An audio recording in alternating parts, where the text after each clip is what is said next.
हाँ जी, तो हमारा टॉपिक ऑफ डिस्कशन है कार्बोहाइड्रेट्स।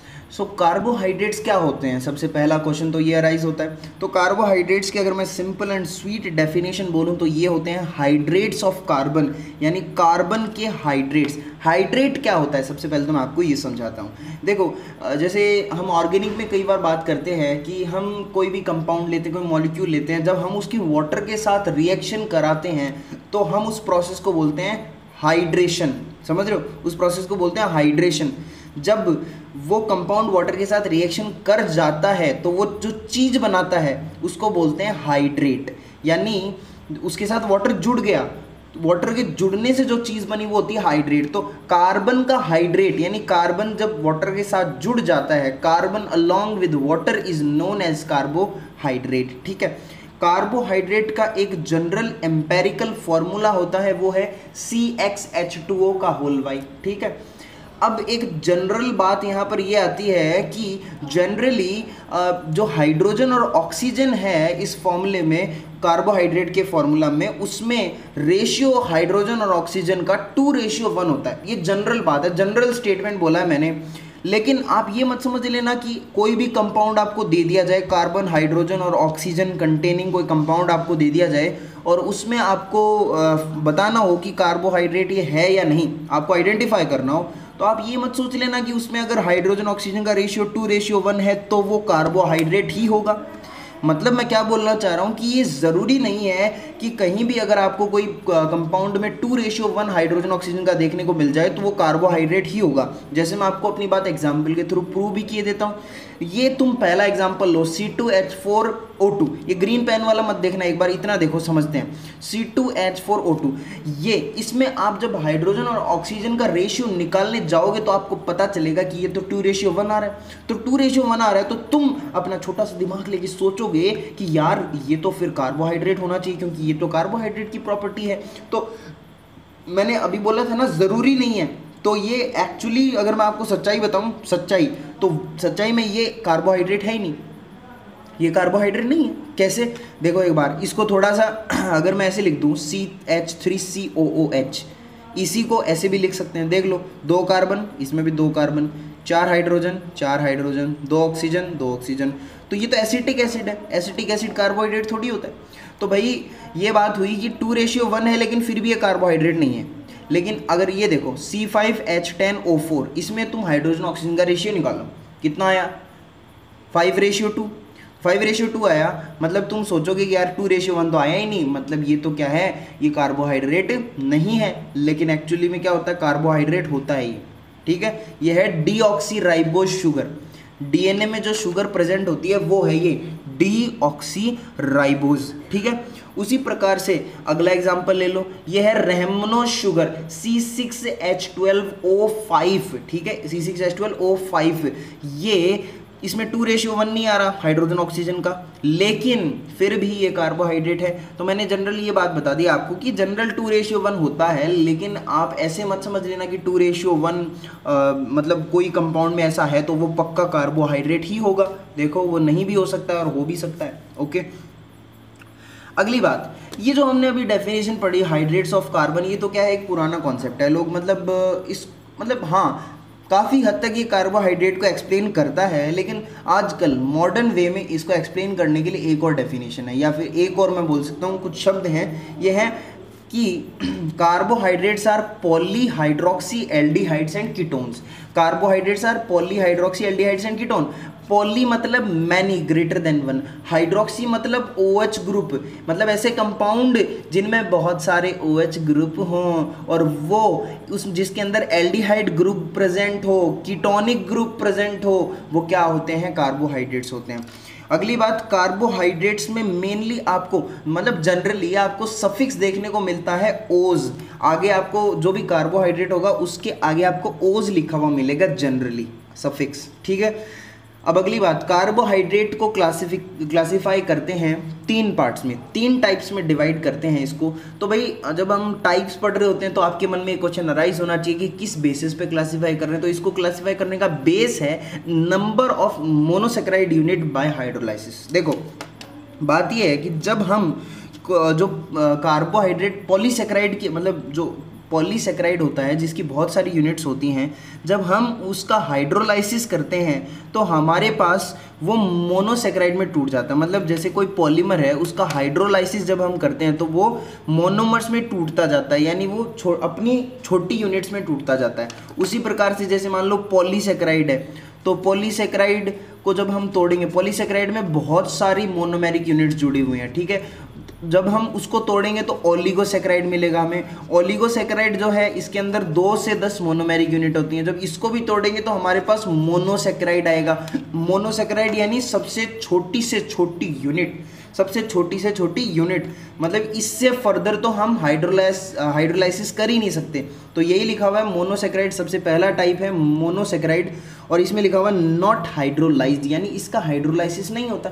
हाइड्रोलाइसिस नहीं होता मतलब हम फर्दर इसको और छोटे पार्ट में डिवाइड नहीं कर सकते, और इसमें ग्लाइकोसिडिक बॉन्ड प्रेजेंट नहीं होता। अब देखो एक बात बताओ, जैसे दो दोस्त हैं, दोनों हाथ मिला सकते हैं, दोनों एक हाथ इसका एक हाथ इसका, दोनों ने अपना अपना हाथ मिलाया, ठीक है।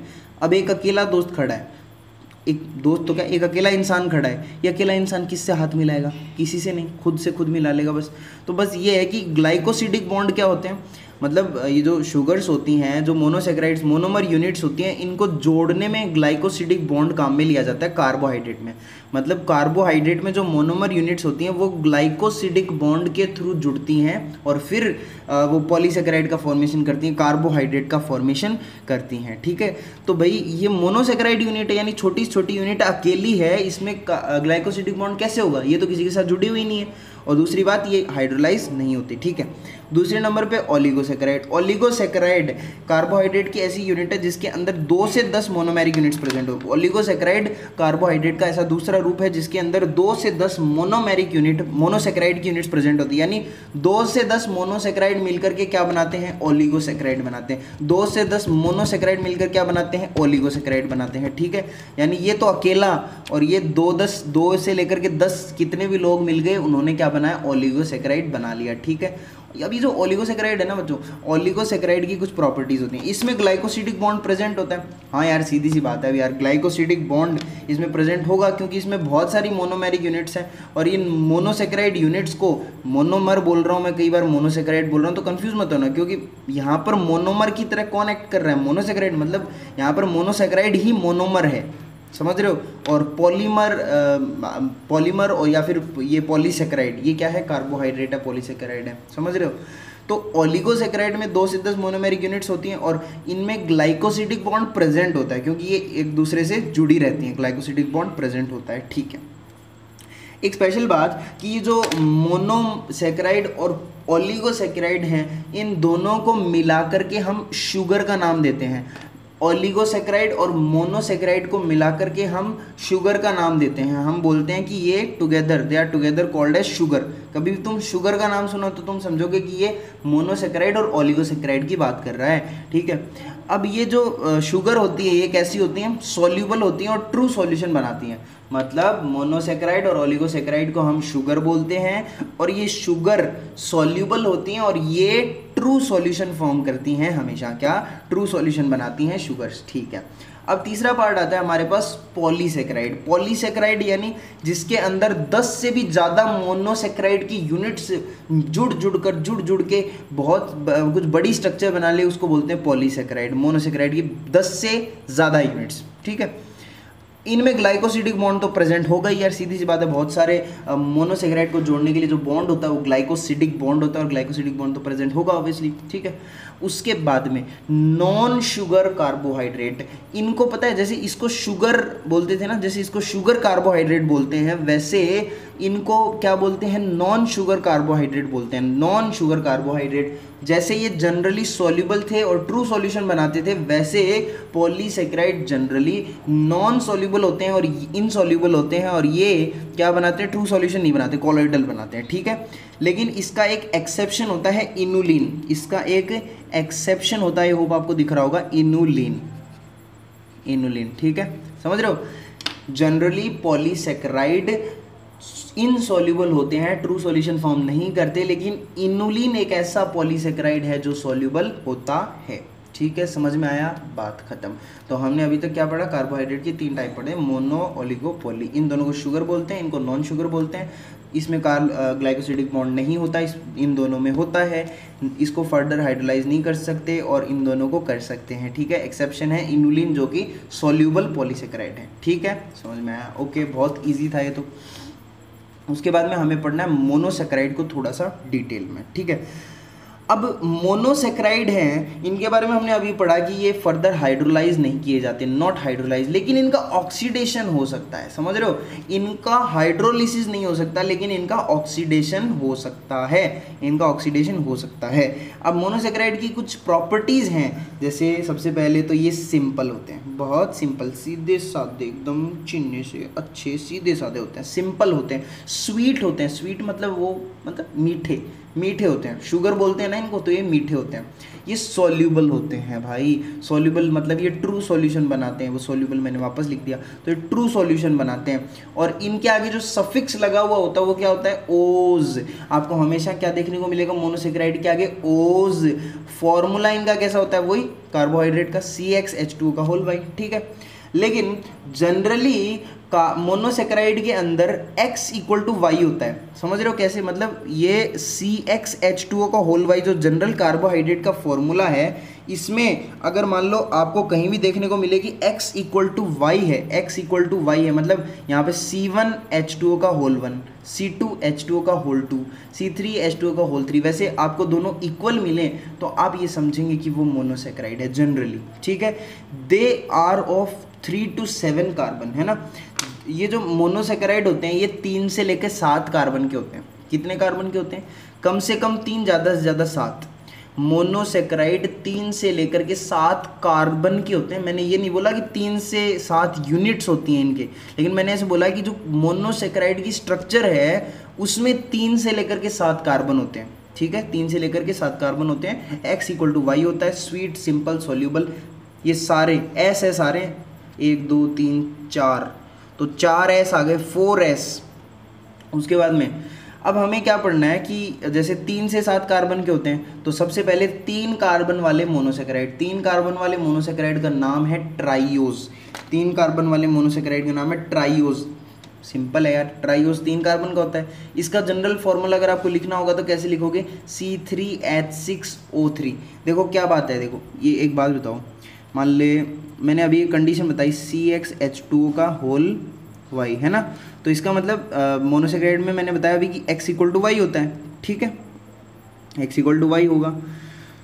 तो भाई साहब अगर मान लो ट्राइयोज आ रहा है, ट्राइयोज मतलब 3 कार्बन, तो C3 होना चाहिए और H2O यहाँ भी 3 आना चाहिए, ठीक है। फिर इसको खोल के लिखोगे तो क्या आना चाहिए, C3H, ये 3 2 6 और O3, C3H6O3, तो यही तो लिखा हुआ है C3H6O3, यही तो लिखा हुआ है। तो ट्राइयोज 3 कार्बन का मोनोसेक्राइड होता है और ये सिंपलेस्ट मोनोसेक्राइड है, ध्यान रखना ये सिंपलेस्ट मोनोसेक्राइड है, ठीक है। और ट्राइयोज के आपको 2 एग्जाम्पल याद करने, एक तो ग्लिसर एल्डिहाइड और एक die hydroxy acetone.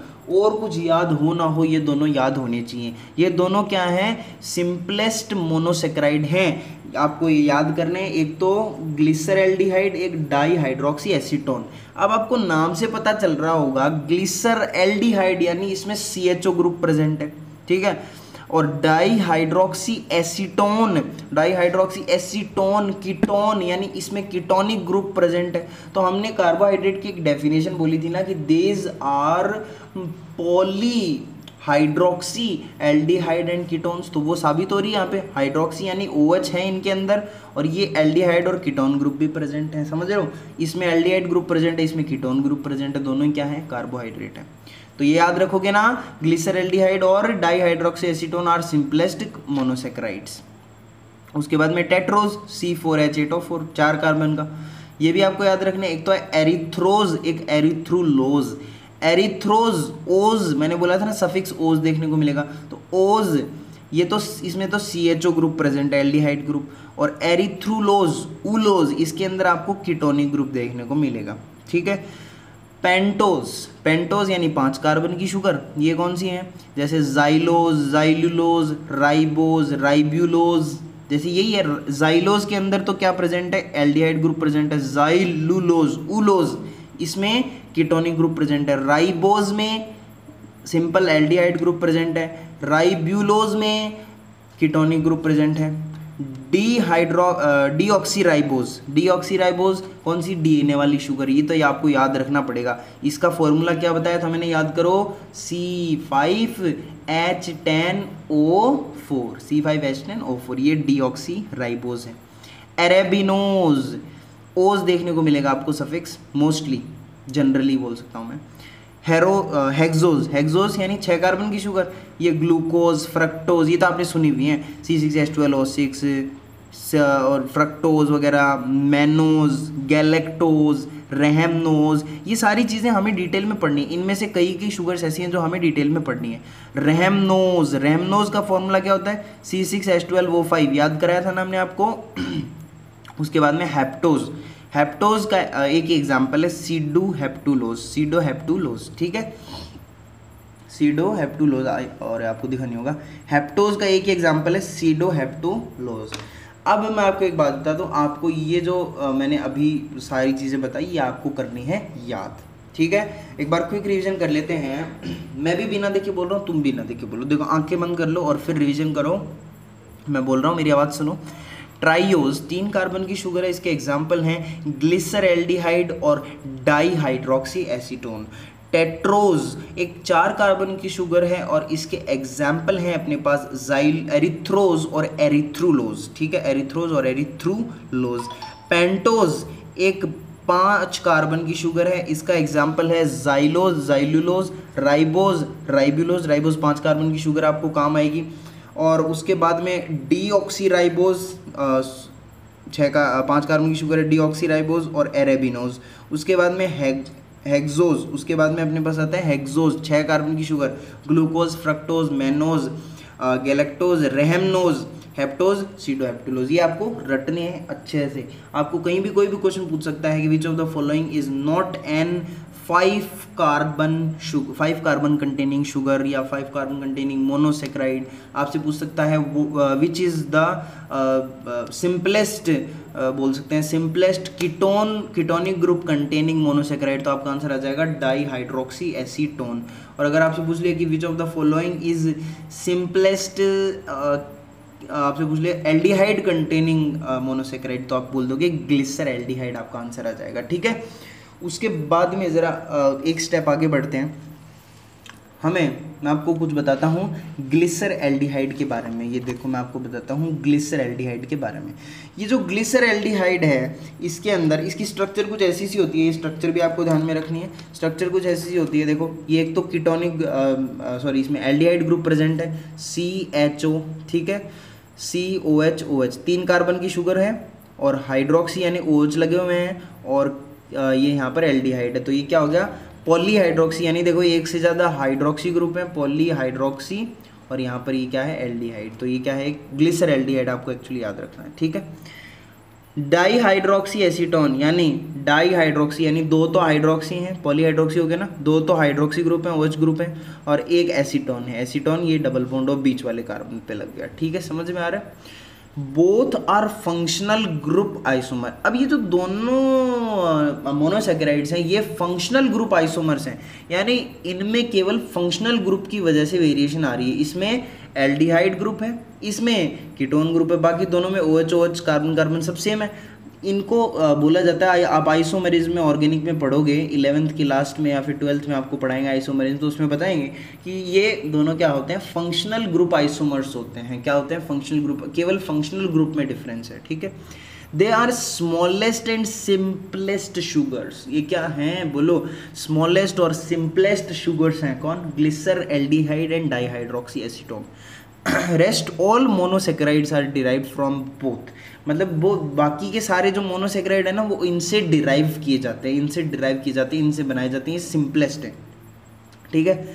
Dihydroxy acetone don't have any chiral carbon, so it is optically inactive.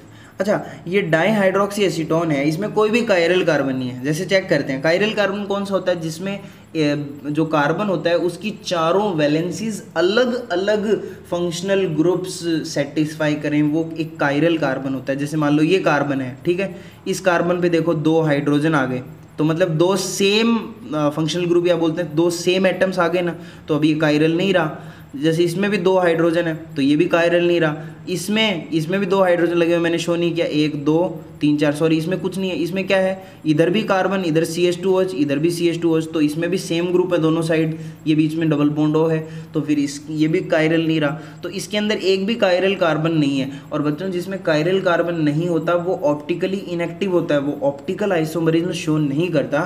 तो यहाँ से क्या बोल सकते हैं कि डाईहाइड्रोक्सी एसीटोन जो है वो ऑप्टिकली इनएक्टिव होता है। अच्छा, इसकी बात करें तो ये क्या होता है, ये ऑप्टिकली एक्टिव होता है। कैसे, देखो ये वाला कार्बन है, इसमें एक वैलेंसी हाइड्रोजन सेटिस्फाई कर रहा है, एक ये डबल बॉन्ड O सेटिस्फाई कर रहा है, और इधर से ये अलग ग्रुप है पूरा, ये कायरल है। और ये देखो ये कायरल नहीं है, ये यहाँ पर देखो ये कायरल है। तो इसमें तो कार्बन कायरल हैं, तो rest all monosaccharides except dihydroxy acetone, DHA लिखा हुआ है, डाईहाइड्रोक्सी एसीटोन, 1 और more chiral carbon show optical isomerism. मतलब केवल डाईहाइड्रोक्सी एसीटोन को छोड़कर बाकी जो सारे मोनोसेक्राइड हैं उनमें कम से कम एक या एक से ज़्यादा कार्बन कायरल होते हैं, तो वो ऑप्टिकली एक्टिव होते हैं, ऑप्टिकल आइसोमरिज्म शो करते हैं। These optical isomerism are represented by DL and forms. इन ऑप्टिकल आइसोमर्स को D और L फॉर्म से रिप्रेजेंट किया जाता है। ये मैं आपको बता चुका हूँ, D फॉर्म L फॉर्म क्या होती है, D फॉर्म L फॉर्म। और मैं अगर आपको मतलब नहीं पता तो फिर आप क्या कर सकते हैं कि वेट कर सकते हैं थोड़ा, क्योंकि मैं अभी एक्सप्लेन करूँगा तो वीडियो की लेंथ ही बढ़ेगी, कुछ ज़्यादा फायदे की बात नहीं है। आप ये याद रखो कि ऑप्टिकल आइसोमरिज्म होता है, उसके अंदर ऑप्टिकल आइसोमर 2 फॉर्म में प्रेजेंट होता है, एक तो D फॉर्म, एक L फॉर्म। ये आपको आइसोमरिज्म में अच्छे से एक्सप्लेन किया जाएगा, पूरा काफ़ी दिन तक टॉपिक चलेगा। तो चलिए एक कदम और आगे बढ़ते हैं। ये देखिए, तो हमारे पास अगली चीज़ आती है मोनोसेक्राइड। हमारे पास अगली चीज़ आती है मोनोसेक्राइड, समझ रहे हो। सो भाई साहब, क्या चीज़ है ये मोनोसेक्राइड? मोनोसेक्राइड लीनियर और स्ट्रेट चेन। अब हम बढ़ते हैं मोनोसेक्राइड की स्ट्रक्चर की तरफ। जो मोनोसेक्राइड होते हैं ये लीनियर भी हो सकते हैं और स्ट्रेट चेन की फॉर्म में प्रेजेंट भी हो सकते हैं, समझ रहे हो। मोनोसेक्राइड कैन बी लीनियर और स्ट्रेट चेन, ठीक है, एंड रिंग और क्लोज स्ट्रक्चर, मतलब इनकी रिंग और क्लोज फॉर्म में भी स्ट्रक्चर हो सकती है और सीधे चेन की फॉर्म में भी हो सकते हैं, लीनियर भी हो सकते हैं, समझ रहे हो। तो ऐसी कुछ स्ट्रक्चर होते हैं, मतलब खुले भी होते हैं, बंद भी होते हैं, ठीक है, सब टाइप के होते हैं। उसके बाद में in aqueous solution pentose and hexose sugar. अच्छा, ये रिंग फॉर्म और क्लोज स्ट्रक्चर कौन दिखाता है? ये पेंटोज और हेक्सोज शुगर दिखाती हैं एक्वस सॉल्यूशन में। मतलब द रिंग और close structure in monosaccharide is only shown by pentose, यानी 5 कार्बन और 6 कार्बन वाली शुगर एक्वस सॉल्यूशन में ऐसी क्लोज स्ट्रक्चर दिखाती है, बाकी कोई शो नहीं करता। समझ में आया? रिंग और क्लोज स्ट्रक्चर कौन दिखाता है? केवल एक्वस सॉल्यूशन में पेंटोज और हेक्सोज शुगर्स। जैसे मान लो मैंने यहाँ पर 2 स्ट्रक्चर्स ड्रॉ किए हैं। ये तो है ग्लूकोज, और एक्चुअली ये कौन सा ग्लूकोज है? डी ग्लूकोज है, डी ग्लूकोज है, और ये डी फ्रक्टोज है। तो ज़रा इन आपको पता ही होगा ग्लूकोज क्या होता है? C6H12O6। तो इसकी ऐसी स्ट्रक्चर बनती है, देखो 6 कार्बन कंटेनिंग है, 1 2 3 4 5 6 कार्बन कंटेनिंग स्ट्रक्चर है। इसके अंदर यहाँ पर एक OH ग्रुप, ये OH, ये OH, ये OH, ये OH प्रेजेंट है, और लास्ट वाले कार्बन पर एक एल्डिहाइड ग्रुप भी प्रेजेंट है, ठीक है। और अगर फ्रक्टोज की बात करोगे तो फ्रक्टोज क्या है? फ्रक्टोज भी एक 6 कार्बन की शुगर है। इसमें क्या अलग है? देखो OH OH OH OH OH OH, इधर OH इधर OH। लेकिन यहाँ पर एक डिफरेंस आ रहा है। यहाँ पर देखो ग्लूकोज में तो ये लास्ट सेकंड कार्बन, इस पे OH है यहाँ पर, और इसमें क्या है? कीटोन है, समझ रहे हो। इसमें क्या है? कीटोन है, और इसमें यहाँ पर क्या है? इसमें OH ग्रुप है, यहाँ पर क्या है? कीटोन है। तो यहाँ पर फर्क आता है, हाईलाइट कर दूं, ये देखो OH है यहाँ पर क्या है? कीटोन। और फिर यहाँ पर इसमें एल्डिहाइड है, और यहाँ पर इसमें क्या है? OH लगा हुआ है। ये दोनों में डिफरेंस है। अच्छा, दोनों में डिफरेंस किस चीज़ का आ रहा है? स्ट्रक्चर वगैरह सेम है, मॉलिक्यूलर फार्मूला, हाँ देखना ज़रा, मॉलिक्यूलर फार्मूला भी दोनों का सेम होता है। स्ट्रक्चर में थोड़ा सा डिफरेंस आ रहा है एक फंक्शनल ग्रुप के कारण, और इसीलिए इनको बोलते हैं कि ये फंक्शनल ग्रुप आइसोमर्स हैं। कौन? डी ग्लूकोज और D fructose are functional group isomers to each other. आपको ग्लूकोज की स्ट्रक्चर अच्छे से याद होनी चाहिए, अच्छे से याद कर लेना, रट लेना, बहुत काम होती है, बहुत काम आती है। और अगर आपसे कोई पूछ ले बेटा ग्लूकोज की स्ट्रक्चर बनाओ और नहीं आई उस टाइम पे, तो बेइज्जती हो जाएगी, समझ गए? डी ग्लूकोज की ये साइंस ले रखी है इसने, और इसको ग्लूकोज की स्ट्रक्चर भी नहीं बनानी आती, ठीक है। सो ये आपको दोनों स्ट्रक्चर्स देखनी है। दोनों में क्या डिफरेंस है फंक्शनल ग्रुप का? फ्रक्टोज में कीटोन है एक, और इसमें क्या है? एल्डिहाइड है। उसके बाद में आगे आपको दो स्ट्रक्चर्स और देखनी है, दो स्ट्रक्चर्स और देखनी है। एक जैसे ये क्या है? ये डी मैनोज है, डी मैन आपकी मतलब एक काम करना, अब थोड़ा थोड़ा देख लेना, बाकी इनकी स्ट्रक्चर्स तो सेम ही रहती हैं लगभग सबकी। जैसे इसमें मैनोज है, ये भी 6 कार्बन की शुगर है, गैलेक्टोज है, ये भी 6 कार्बन की शुगर है। अब यहाँ पे इनमें डिफरेंस कैसे आता है वो देखना है हमें, ठीक है। तो डिफरेंस जैसे मान लो ये ग्लूकोज की तरह ये बिल्कुल यहाँ पर OH है, फिर यहाँ पर वो सारी सेम चीज़ें होंगी। डिफरेंस क्या होगा? डिफरेंस यहाँ पर होगा कि जैसे ग्लूकोज है अपना, ग्लूकोज के अंदर यहाँ पर OH लगता है ना, देखो इधर की तरफ OH लगता है ये। हाँ, ये चीज़ ध्यान में रखना, ऐसे नहीं कि तुम किधर की तरफ भी OH लगा दो कि यहाँ सेकंड कार्बन पे तुमने थर्ड कार्बन पे OH इधर लगा दिया, इस पे OH इधर लगा दिया, किधर कुधर नहीं। ये OH इधर है तो ये इधर ही रहेगा, ये लेफ्ट है तो लेफ्ट रहेगा, राइट है तो राइट रहेगा, ठीक है। तो तुम्हें ज़्यादा अपनी तरफ से छेड़खानी करनी नहीं है। वैसे जैसे देखो ग्लूकोज के अंदर ये लास्ट सेकेंड कार्बन पे OH इधर है, तो मैनोज में लास्ट सेकेंड कार्बन पे OH इधर की डायरेक्शन में है, ठीक है। तो ये बात हो गई। उसके बाद में डी ग्लूकोज, गैलेक्टोज के अंदर क्या डिफरेंस है? गैलेक्टोज में ये जो थर्ड कार्बन है, थर्ड कार्बन पे OH इधर है, और ग्लूकोज में थर्ड कार्बन पे OH कहाँ है? देखो 1 2 3, थर्ड कार्बन पे OH इधर है, और गैलेक्टोज में इधर है। तो आपको ये सारी चीज़ें याद रखनी है। जैसे एक बार फिर से एक बार रिवीजन कर लेते हैं। देखो ग्लूकोज की स्ट्रक्चर आपके दिमाग में बैठी हुई होनी चाहिए कि भाई कैसे कैसे इसको बनाते हैं। उसके बाद में आपको ये ध्यान में रखना कि क्या चेंज करने से क्या बनेगा। जैसे अगर हम थर्ड कार्बन पे OH की पोजीशन को चेंज कर दें, थर्ड कार्बन पे ग्लूकोज में OH इधर होता है, लेकिन हम अगर उस OH को इधर की तरफ लगा दें तो वो डी गैलेक्टोज बन जाएगा। और अगर हम क्या करें, लास्ट सेकंड कार्बन पे OH की पोजीशन जो ग्लूकोज में इधर होती है उसको इधर कर देना, तो वहाँ पर डी मैनोज बन जाएगा। क्या बन जाएगा? डी मनोज बन जाएगा, मनोज, ओके। उसके बाद में एक चीज़ और याद रखनी है कि जैसे अगर तुम फंक्शनल ग्रुप चेंज कर दो, जैसे यहाँ पर ग्लूकोज के अंदर हमारे पास एल्डिहाइड है, लास्ट कार्बन पे डबल बॉन्ड OH लगा हुआ है, एल्डिहाइड ग्रुप है। अगर मान लो लास्ट सेकंड कार्बन में डबल बॉन्ड O लगा दो, यानी कीटोन का ग्रुप आ जाए, तो वो क्या हो जाता है? फंक्शनल ग्रुप आइसोमर बन जाता है ग्लूकोज का, जिसको बोलते हैं हम डी फ्रक्टोज, ठीक है। ये आपको चारों चीज़ें और स्ट्रक्चर्स अच्छे से घोट लेनी है, याद कर लेनी है, बार बार कॉपी में बना के देखनी है। उसके बाद में एपीमर, एपीमर क्या होते हैं? जैसे आइसोमर होते हैं, वैसे एपीमर क्या होते हैं? एपीमर इन लीनियर स्ट्रक्चर, ध्यान से पढ़ना कि इन linear structure due to change in configuration of H and OH। Configuration यानी मतलब जो अरेंजमेंट होता है एटम्स का, उसको कॉन्फ़िगरेशन बोलते हैं। कि लीनियर स्ट्रक्चर में due to change in configuration of H and OH at second, third and fourth carbon epimers बन जाते हैं। कैसे? मतलब लीनियर स्ट्रक्चर के अंदर जब तुम सेकंड, थर्ड और फोर्थ कार्बन पे, यानी जो अपना ग्लूकोज है इसका सेकंड, थर्ड और फोर्थ कार्बन पे तुम लीनियर स्ट्रक्चर में सेकंड, थर्ड और फोर्थ कार्बन पे जब तुम H और OH के कॉन्फ़िगरेशन में यानी अरेंजमेंट में चेंज कर देते हो, इधर का उधर कर देते हो, तो इसकी वजह से जो स्ट्रक्चर्स बनती हैं उनको बोलते हैं एपीमर्स। उनको क्या बोलते हैं? एपीमर्स, ठीक है। उनको क्या बोलते हैं? एपीमर्स। तो ये एपीमर ही तो है। जैसे मान लो थर्ड कार्बन पे OH की पोजीशन इधर कर दी तुमने, तो ये क्या बन गया? गैलेक्टोज बन गया। तो गैलेक्टोज ग्लूकोज का क्या है? एक एपीमर है। वैसे ही मनोज है, मनोज में तुमने क्या किया? लास्ट सेकंड कार्बन पे OH की पोजीशन को चेंज कर दिया, तो फिर उसके बाद में क्या हो गया? इससे देखो 1 2 3 4 तुमने कार्बन की पोजीशन में चेंज कर दिया, तो उससे क्या बन गया? डी मैनोज बन गया। ये क्या है? ग्लूकोज का एक एपीमर है। उसके बाद में एक, जैसे ये तो स्ट्रेट फॉर्म हो गई, ये तो स्ट्रेट फॉर्म हो गई, ये स्ट्रेट चेन या फिर लीनियर स्ट्रक्चर हो गई।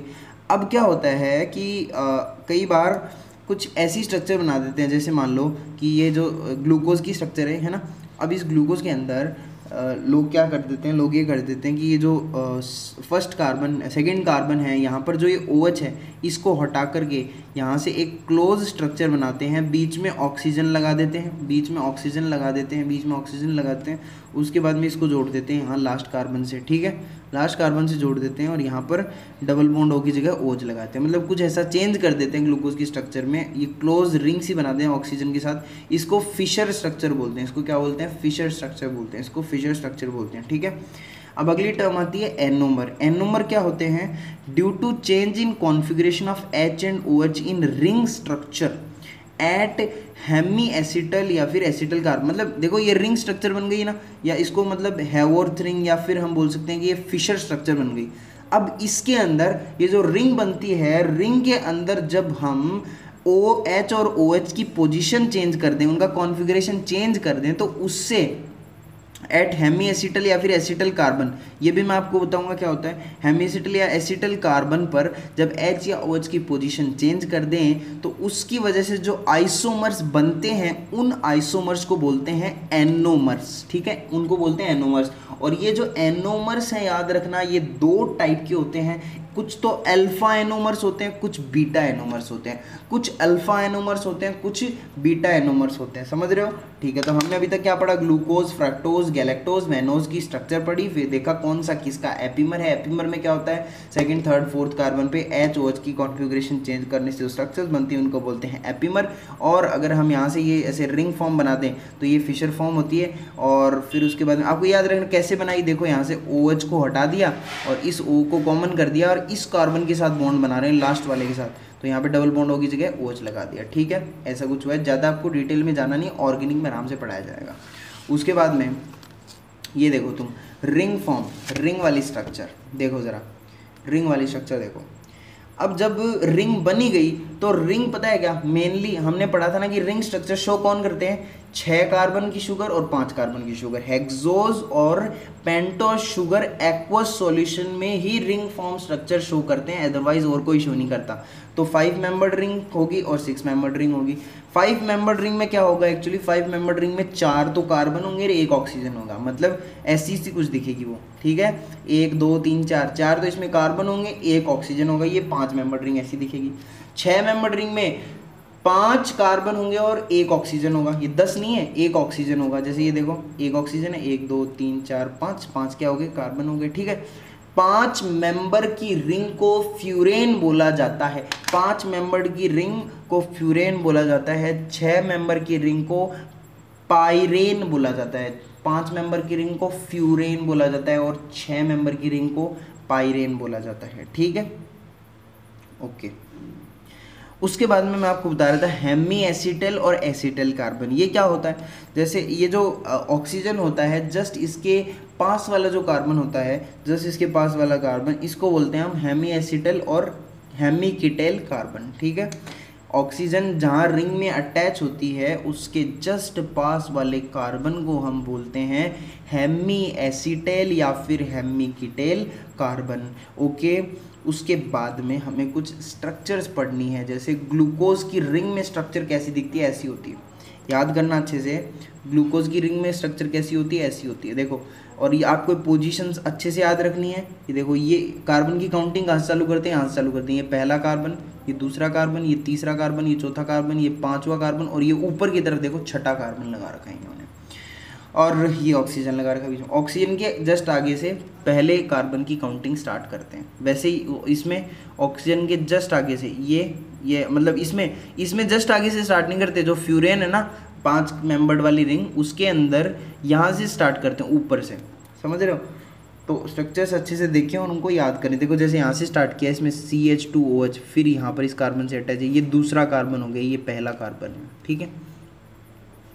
जैसे ग्लूकोज है, ग्लूकोज की ये क्या है, क्लोज्ड स्ट्रक्चर है, रिंग वाली स्ट्रक्चर है, इसको हैवर्थ फॉर्म बोलते हैं, क्या बोलते हैं इसको, हैवर्थ फॉर्म स्ट्रक्चर बोलते हैं इसको, ग्लूकोज की स्ट्रक्चर को क्या बोलते हैं, ये हैवर्थ फॉर्म स्ट्रक्चर है।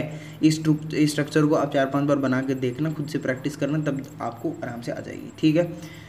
स्पेसिफिकेशन क्या है, याद रखने का ये तरीका है कि जो थर्ड कार्बन पर है, थर्ड कार्बन पर हमेशा OH ऊपर होगा, देखो बाकी सब OH नीचे है, इसमें भी OH नीचे है, इसमें थर्ड में ऊपर है और इसमें नीचे। थर्ड कार्बन पे OH हमेशा ऊपर होगा, बाकियों में नीचे लगा देना, और HCH2H याद रहेगा ही, ठीक है। थर्ड कार्बन पे OH हमेशा ऊपर, तीसरी वाली सबसे ऊपर, ठीक है। उसके बाद में डी फ्रक्टोज में क्या, जैसे इसमें याद करने का क्या है कि ये देखो OH नीचे, लेकिन यहाँ पर उसी पोजीशन तो देखो वही है, कंपेयर करो पोजीशन तो वही है, लेकिन कार्बन चेंज हो गया। जैसे ये तो थर्ड कार्बन था, लेकिन यहाँ पे फोर्थ कार्बन आ रहा है, तो यहाँ पर ये जो कार्बन है इसमें OH ऊपर आएगा, बाकी दोनों में नीचे आएगा, ठीक है। इस पे ऊपर आएगा, दोनों में नीचे आएगा। ये डी फ्रक्टोज है, ये डी ग्लूकोज है, ठीक है। उसके बाद में मैंने अभी बात की थी कि एनोमर क्या होते हैं। एनोमर वो होते हैं जिनके अंदर हम जो हेमीकेटल कार्बन होता है ना, यानी जो ऑक्सीजन के जस्ट पास वाला कार्बन, इस कार्बन पे H और OH का कॉन्फ़िगरेशन यानी पोजीशन चेंज करने से हमारे पास जो आइसोमर बनते हैं उनको एनोमर बोलते हैं, ये बोला था मैंने अभी। और एनोमर मैंने बताया था कि ये दो टाइप के होते हैं, एक तो अल्फा होता है, एक बीटा होता है। तो जो हमारे पास एनोमर है दो टाइप के, अल्फा बीटा। तो देखो ये तो अल्फा ग्लूकोज है, ये तो अल्फा डी ग्लूकोज है, ये तो अल्फा डी ग्लूकोज है, जिसके अंदर ये OH नीचे है, H ऊपर है, ठीक है। अगर मान लो मैं क्या कर दूं, ये OH जो है इसकी पोजीशन चेंज कर दूं, देखो OH को नीचे की जगह मैंने ऊपर रख दिया फर्स्ट कार्बन पे। सेकंड पे क्या होगा, सेकंड पे तो नीचे ही होगा, थर्ड पे ऊपर होगा, फोर्थ पे नीचे होगा, फिफ्थ पे H और CH2OH ऐसा कुछ होगा, ठीक है। तो मैंने फर्स्ट कार्बन पे पोजीशन चेंज की है बस HOH की, तो इससे जो मेरे पास आइसोमर बना उसको बोलते हैं एनोमर। और ये कौन सा एनोमर है, बीटा एनोमर, ठीक है। ये तो अल्फा एनोमर था ओरिजिनल जो था, और जब मैंने HOH की पोजीशन OH को ऊपर कर दिया तो ये कैसा हो गया, बीटा हो गया। ये कैसा हो गया, बीटा डी ग्लूकोज हो गया। ये चीज़ आप याद रखेंगे, ये बीटा डी ग्लूकोज हो गया, ठीक है। अब देखो ये सारे के सारे जो मोनोसेक्राइड होते हैं ना, अनएक्सेप्शनली क्या बोला गया है कि all monosaccharides are reducing sugars. Unexceptionally all monosaccharides कैसे होती हैं, रिड्यूसिंग शुगर्स होती हैं। ऑल मोनोसेक्राइड कैसी होती हैं, रिड्यूसिंग शुगर्स होती हैं। समझ में आ रहा है, ऑल मोनोसेक्राइड कैसी होती हैं, रिड्यूसिंग शुगर्स होती हैं। इसका रीज़न है एक, रिड्यूसिंग शुगर्स होती हैं, इसका रीज़न है एक, इसका रीज़न है एक। क्या रीज़न है, रीज़न है कि due to free OH at hemiketal या फिर कीटल कार्बन। ये जो हेमीकेटल या हेमीएसिटल हमारे पास कार्बन था, इस पे ये OH ग्रुप फ्री प्रेजेंट है ना, इसके कारण ये इसका रीज़न हो गया। रीज़न क्या हुआ, देखो स्टेटमेंट है, याद रखना बहुत जरूरी है कि unexceptionally all monosaccharides are reducing sugars. Reason है कि जो हेमीएसिटल या फिर हेमीकेटल कार्बन है वहाँ पर जो OH ग्रुप है वो फ्री प्रेजेंट है, फ्री फॉर्म में है, तो वो किसी के साथ भी रिएक्शन कर लेगा, तभी वो रिड्यूसिंग शुगर्स इनको बोला जाता है। जैसे एग्जांपल, तुम टेस्ट कैसे करोगे कि ये रिड्यूसिंग है या नहीं, तुम क्या करना, क्यूप्रिक आयंस Cu+2 और फेरिक आयंस Fe+3 आयंस, इनको जब मतलब यहाँ पर छोड़ोगे, इनके साथ रिएक्शन करवाने की कोशिश करोगे, तो ये जो OH होगा ये अपना इलेक्ट्रॉन देगा यहाँ पर, और इलेक्ट्रॉन ये लोग लेंगे। इलेक्ट्रॉन लेने से क्या होता है, रिडक्शन। जो इलेक्ट्रॉन लेता है उसका क्या होता है, रिडक्शन, और जो इलेक्ट्रॉन देता है वो ऑक्सीडेशन होता है। और मतलब क्या हो, देखो पहली बात ये रिड्यूसिंग शुगर है। ये रिड्यूसिंग शुगर इसका मतलब ये दूसरों को रिड्यूस करती है, दूसरे कंपाउंड्स को रिड्यूस करती है। मतलब तूने ऐसा कोई कंपाउंड ले लिया जिसमें Cu+2 आयन है और Fe+3 है, यानी Fe और Cu कंटेनिंग कोई कंपाउंड ले लिया, तो उस कंपाउंड की जब तुम इसके साथ रिएक्शन कराओगे मोनोसेक्राइड के साथ, किसी भी मोनोसेक्राइड के साथ, तो ये मोनोसेक्राइड अपना इलेक्ट्रॉन फेंकेंगी और वो लालची कंपाउंड अपना इलेक्ट्रॉन अब इसका इलेक्ट्रॉन लेगा, और लेने के बाद क्या हो जाएगा, रिड्यूस हो जाएगा, और ये खुद क्या होंगी, ऑक्सीडाइज होंगी। ये रिड्यूसिंग शुगर है, ये दूसरे को रिड्यूस करती हैं, खुद ऑक्सीडाइज होती हैं, ठीक है। तो रिडक्शन के बाद में Cu+2 ने एक इलेक्ट्रॉन लिया, तो अब एक इसकी भूख कम हुई तो ये Cu+ बचेगा। Fe+3 इसकी भूख कम हुई तो Fe+2 बचेगा। तो ये क्या बन गया, ये तो फेरिक आयंस थे, देखो हमेशा। और ये क्या है, ये अस आयंस है, फेरस और क्यूपरस आयंस। कभी भी तुम्हें कन्फ्यूज़न हो इक और अस में, तो ऐसे देख लेना कि जो लोअर ऑक्सीडेशन वाले ऑक्सीजन स्टेट वाले आयंस होते हैं उनमें तो लगता है अस इक, इक मतलब ऊपर। तो ऐसे देखो, अस इक, अस इक, अस इक, अस इक। देखो मैं तो ऐसे याद करता हूँ।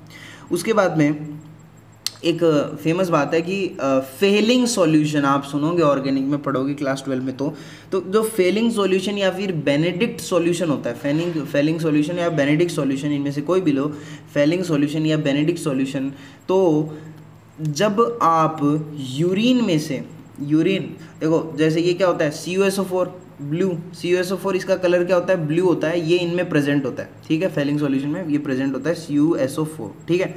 जब आप यूरिन का टेस्ट करते हो, मतलब CuSO4 और यूरिन इनका जब रिएक्शन करवाते हो, तो अब यूरिन है, यूरिन में अगर शुगर प्रेजेंट होगा, अगर शुगर प्रेजेंट होगी यूरिन में, तो शुगर तो कैसी होती हैं, रिड्यूसिंग, तो ये क्या करेंगे, ये इसको रिड्यूस कर देंगे CuSO4 को, तो ये Cu यहाँ पर +2 ऑक्सीडेशन स्टेट में, ये क्या कन्वर्ट हो जाएगा, Cu2O में कन्वर्ट हो जाएगा, Cu+ में, और इसका कलर चेंज हो जाएगा रेड, यानी ब्लू कलर से रेड कलर का हो जाएगा ये फेलिंग सॉल्यूशन या बेनेडिक्ट सॉल्यूशन, ठीक है। तो ये क्या शो करेगा, ये शो करेगा कि वो जो पेशेंट जिसका यूरिन हमने लिया है, जिसका टेस्ट करने के लिए हमने यूरिन लिया है, वो डायबिटीज़ मेलाइटस का पेशेंट है।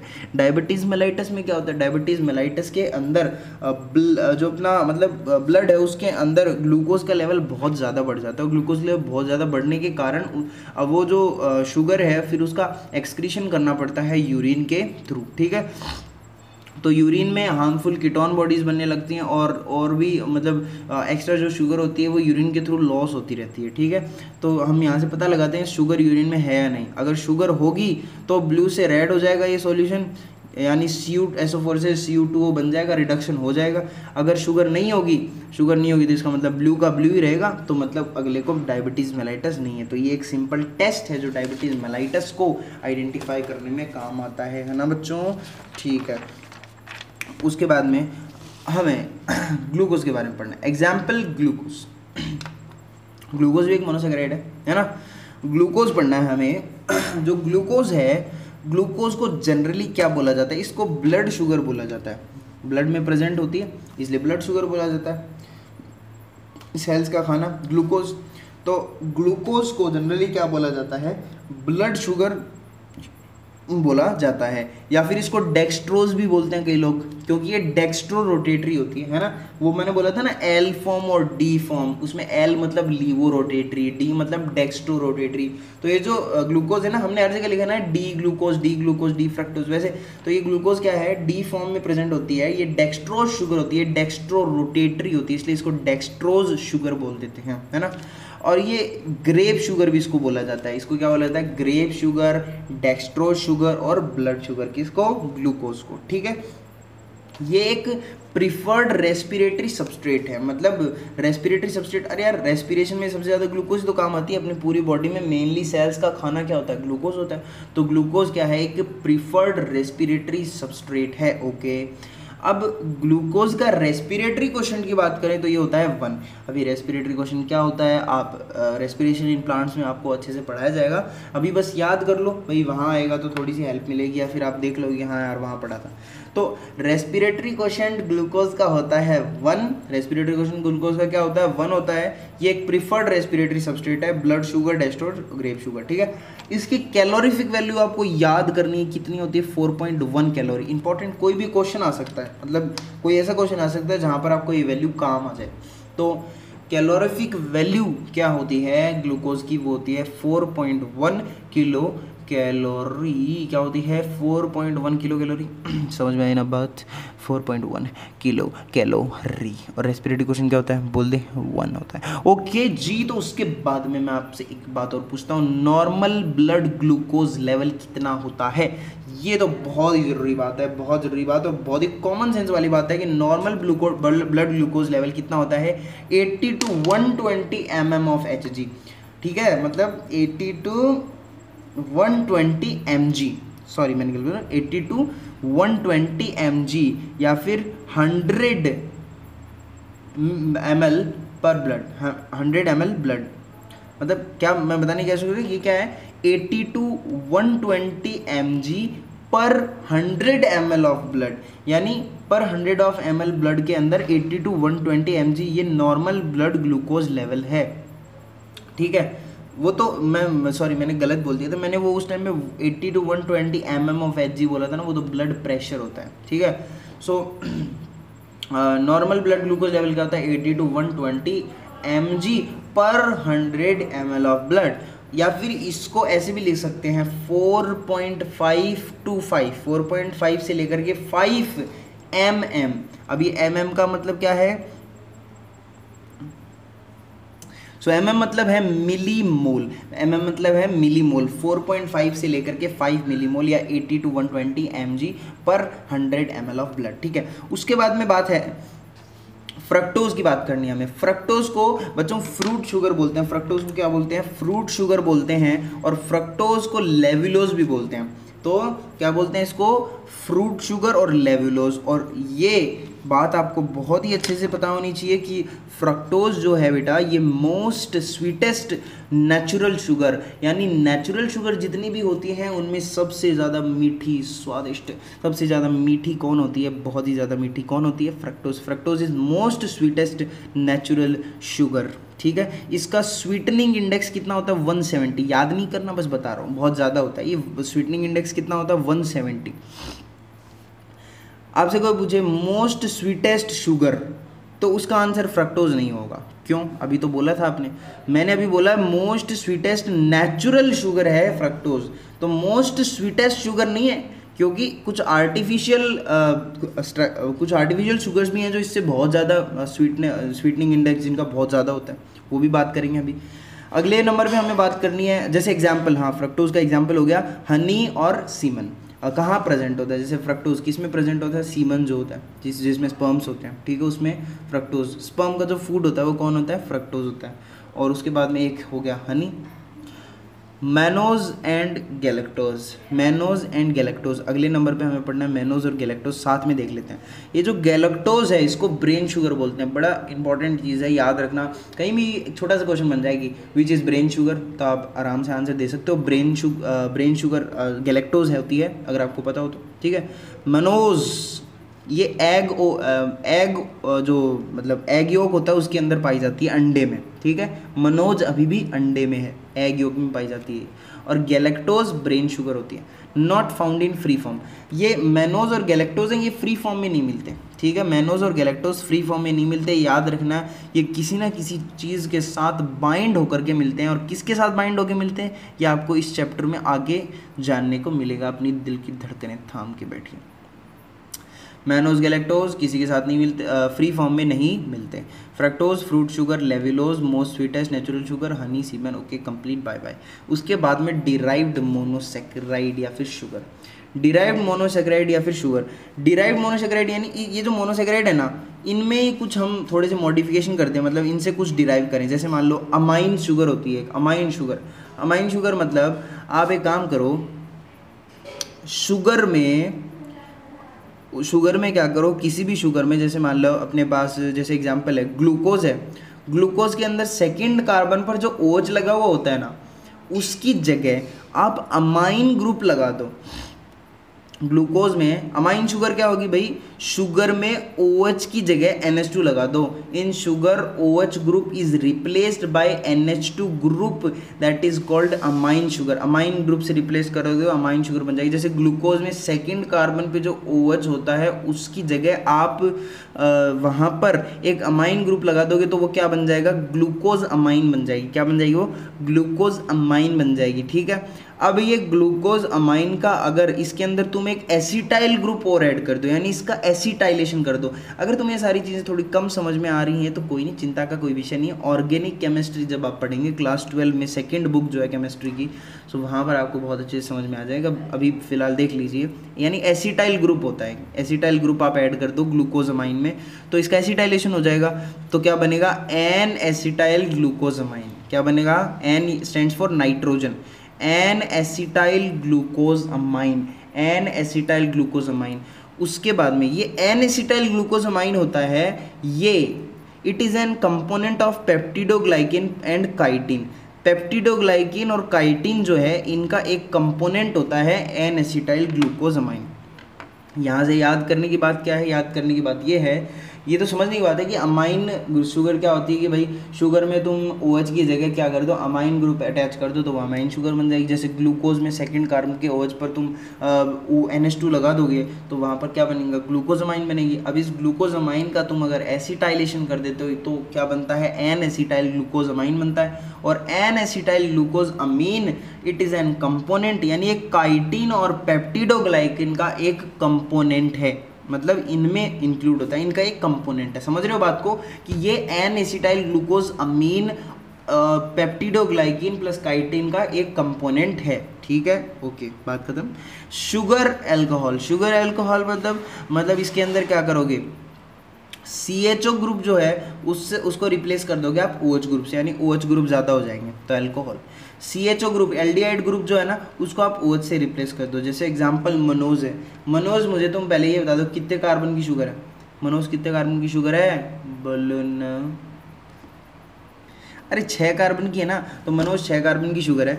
इसको अगर तुम यहाँ पर इसमें CHO ग्रुप जो लगा हुआ है उसकी जगह आप OH ग्रुप लगा दो। अच्छा मनोज हमने पहले पढ़ा था तो उसके बारे में क्या पढ़ा था कि मनोज ग्लूकोज का, डी ग्लूकोज का क्या होता है, एपीमर होता है, एपीमर होता है। और वो भी कौन सा एपीमर होता है, बोलो C3 एपीमर होता है। मतलब जो थर्ड कार्बन था वहाँ पे OH की पोजीशन को चेंज करने से ग्लूकोज में क्या बन रहा था, मेनोज बन रहा था, डी मेनोज, ठीक है। तो मेनोज में जब आप CHO ग्रुप को OH से रिप्लेस कर दोगे तो वहाँ पर क्या बनेगा, मैनिटोल बनेगा। क्या बनेगा, मैनिटोल बनेगा।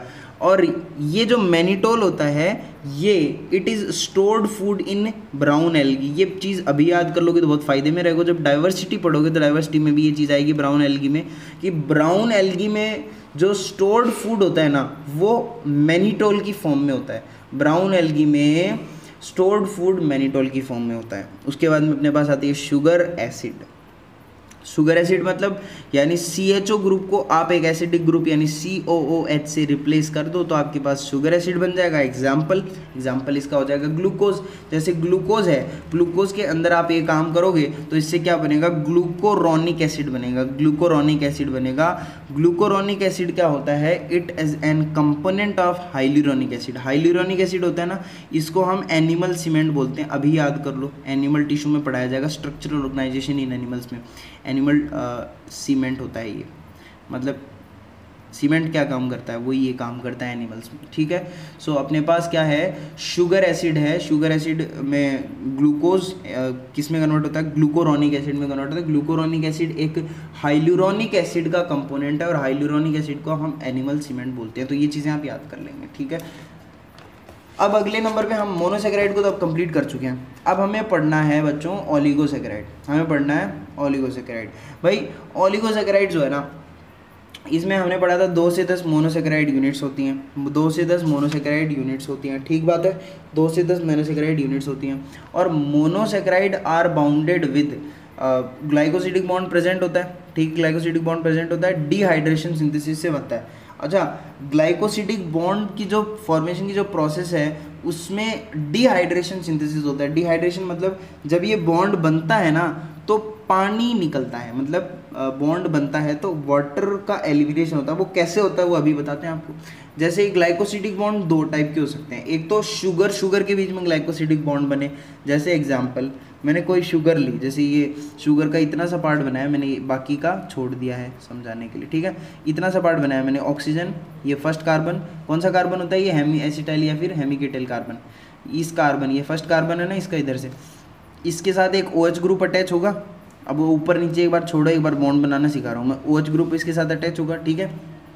फिर मैंने क्या किया, एक इसी तरीके की एक और शुगर ले ली। यहाँ पर ये जो शुगर है मैंने इसको इस तरीके से बनाया। यहाँ पर ये फर्स्ट कार्बन, दूसरा कार्बन, तीसरा कार्बन, चौथा कार्बन, यानी ये चौथा कार्बन पे भी एक OH प्रेजेंट होता है ना, ठीक है। तो होता क्या है कि जब ये दोनों करीब आते हैं तो इनकी बातचीत हो जाती है आपस में कि भाई एक को तो अपना हाइड्रोजन देना पड़ेगा और एक को अपना OH देना पड़ेगा। तो कुल मिलाकर के H2 एलिमिनेट हो जाएगा और बॉन्ड बन जाएगा दोनों के बीच में। जैसे यहाँ पर ये फर्स्ट कार्बन से यहाँ से OH से H गया और ये फोर्थ कार्बन है, यहाँ से क्या चला गया, ये OH चला गया और H2 निकल गया, दोनों H2 निकल गया और फिर क्या बन गया, बॉन्ड बन गया, COC बॉन्ड बना। यहाँ भी कार्बन, यहाँ ये oxygen, bond C, COC bond बना है, शुगर शुगर के बीच में बॉन्ड बना है, ये कार्बोहाइड्रेट्स में प्रेजेंट होता है, प्रेजेंट इन कार्बोहाइड्रेट, COC बॉन्ड, ठीक है। COC बॉन्ड ग्लाइकोसिडिक बॉन्ड का एक टाइप है जो कार्बोहाइड्रेट्स में प्रेजेंट होता है। कार्बोहाइड्रेट्स में कौन सा बॉन्ड प्रेजेंट होता है? शुगर शुगर वाला COC बॉन्ड, ठीक है।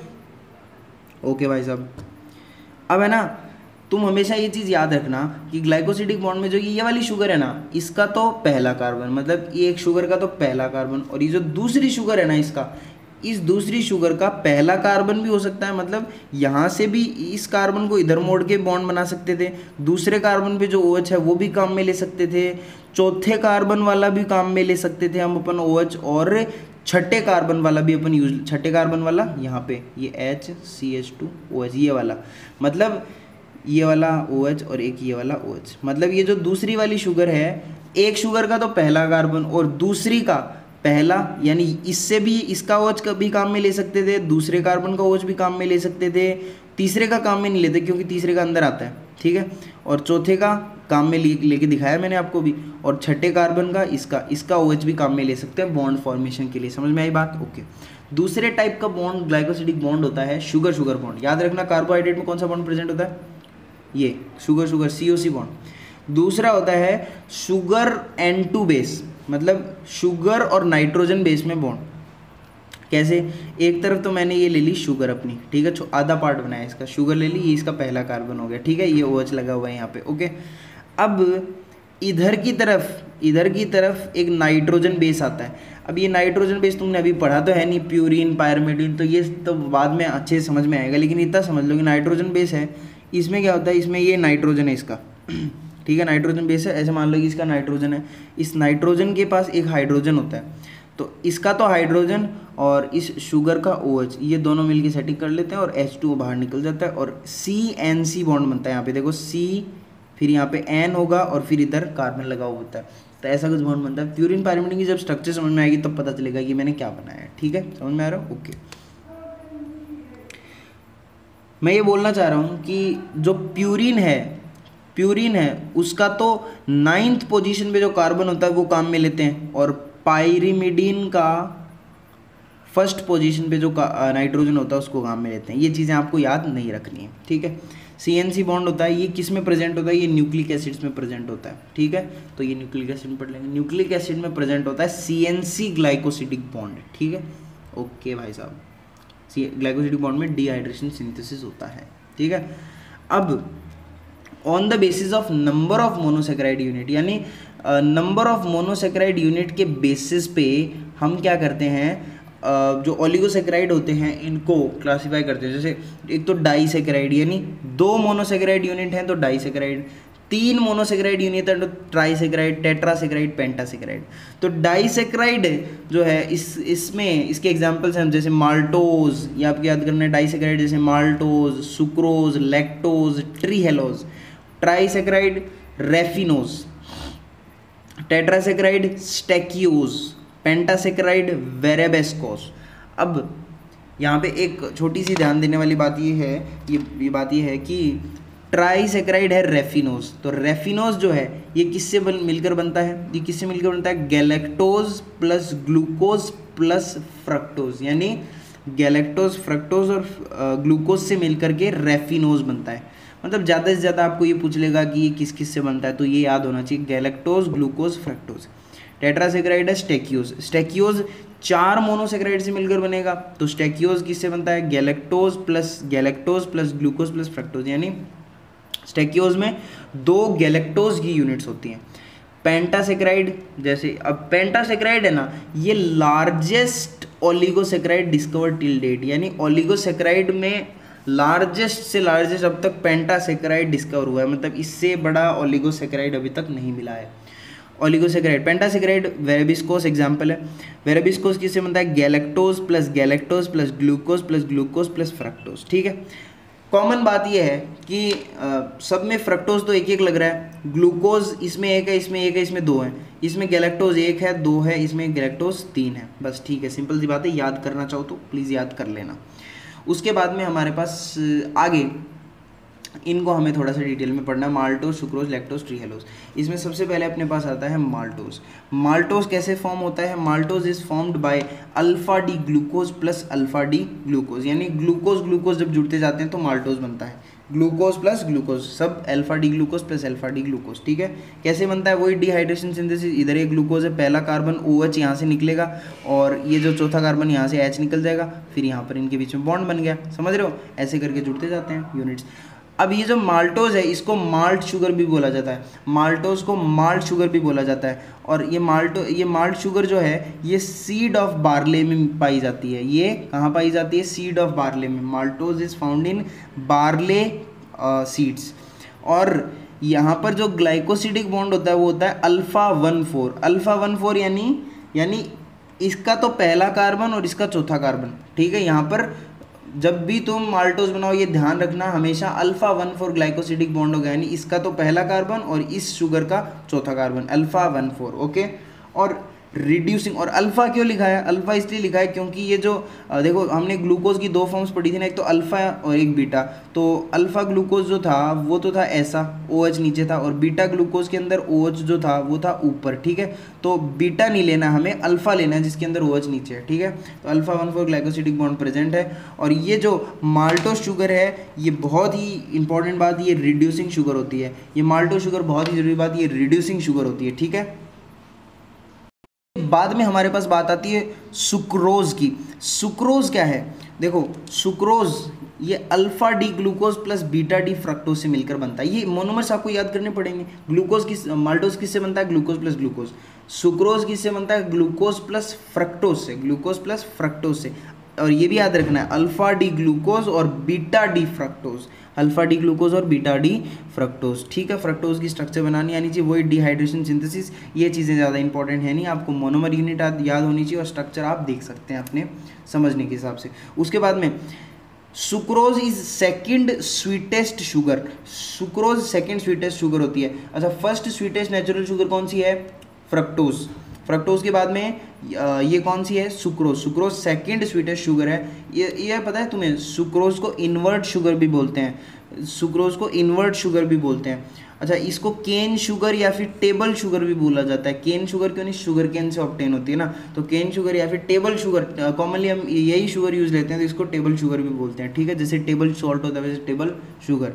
उसके बाद में यहाँ पर अल्फा 1,2 ग्लाइकोसिडिक बॉन्ड प्रेजेंट होता है। याद रखो यहाँ पर अल्फा 1,2 ग्लाइकोसिडिक बॉन्ड है। जैसे मान लो अल्फा 1, अल्फा मतलब OH नीचे, 1 मतलब पहला कार्बन है, इस पे OH नीचे है, OH नीचे है, अल्फा कार्बन मतलब OH नीचे और पहला कार्बन है इसका, ठीक है।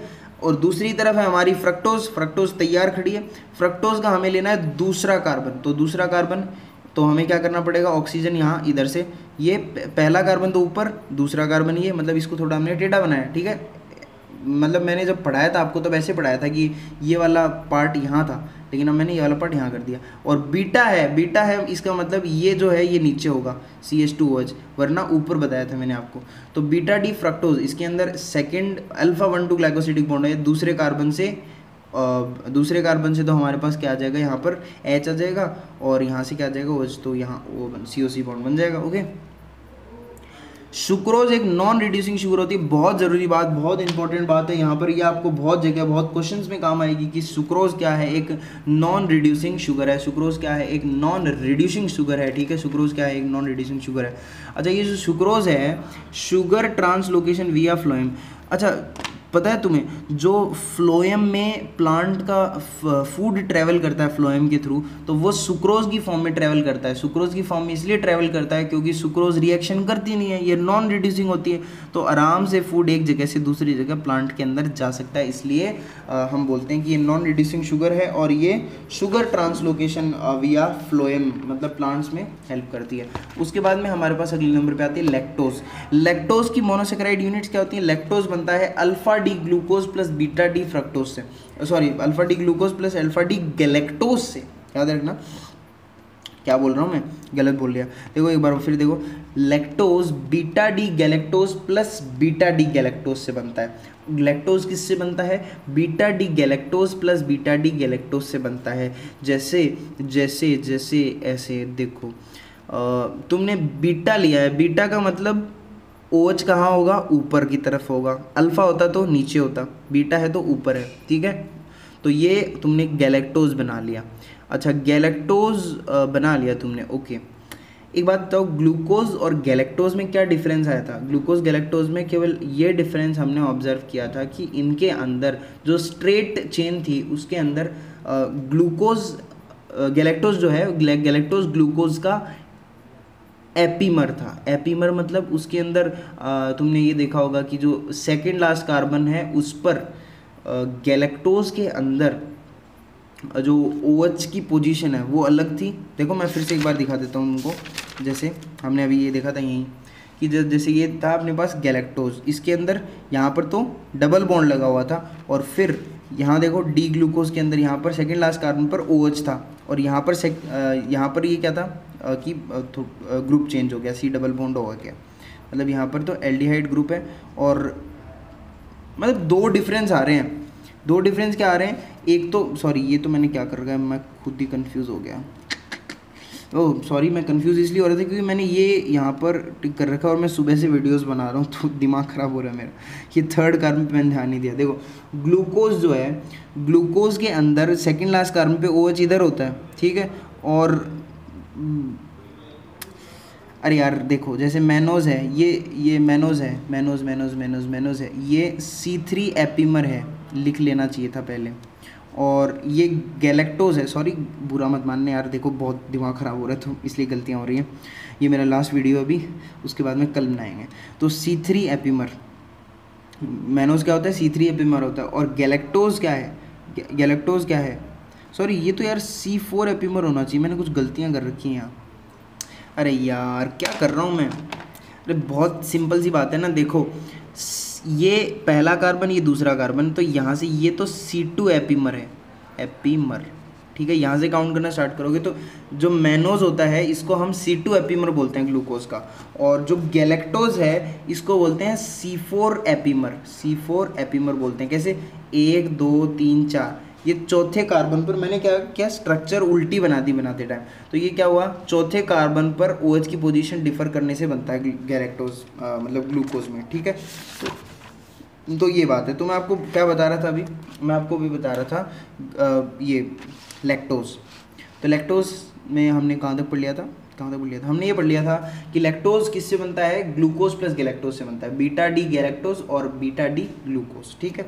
ये डिहाइड्रेशन सिंथेसिस इनमें हो जाता है। कैसे? यहाँ से ध्यान से देख लो, बीटा डी गैलेक्टोज है मतलब OH ऊपर की तरफ होगा, और बीटा डी ग्लूकोज है यानी OH इधर तो ऊपर की तरफ होगा लेकिन यहाँ तो नीचे ही होगा, वही सेम चीज़ लगेगी। और यहाँ से क्या बन जाएगा? स्ट्रक्चर बन जाएगी। लैक्टोज को मिल्क शुगर भी बोला जाता है, बहुत ज़रूरी बात, लैक्टोज को मिल्क शुगर भी बोला जाता है। और ये इसमें बीटा 1,4 ग्लाइकोसिडिक बॉन्ड है, देखो बीटा 1,4 ग्लाइकोसिडिक बॉन्ड है। ह्यूमन मिल्क में मैक्सिमम 7% प्रेजेंट है। जो लैक्टोज है वो ह्यूमन मिल्क में मैक्सिमम होती है, कितनी? 7% होती है।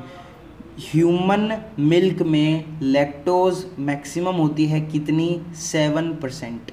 ह्यूमन मिल्क में लैक्टोज मैक्सिमम होती है 7%, और काऊ के मिल्क में 5% होती है, हमारी दूसरी माँ। और लैक्टोज एक रिड्यूसिंग शुगर होती है, और हमने अब तक केवल एक ही नॉन रिड्यूसिंग शुगर पढ़ी है, वो है सुक्रोज, बाकी सारी रिड्यूसिंग है, ठीक है। उसके बाद में ट्री हेलोज, इसके बारे में तो आपको ज़्यादा याद नहीं रखना, बस सिंपल देख लो, alpha D glucose plus beta D, alpha D glucose plus alpha D glucose से बनता है। अल्फा 1,1 ग्लाइकोसिडिक बॉन्ड होता है, नॉन रिड्यूसिंग शुगर है, होमोलिम्फ ऑफ इंसेक्ट में पाई जाती है ट्री हेलोज। आपको याद नहीं रखना है बिल्कुल भी, not according to our syllabus, okay.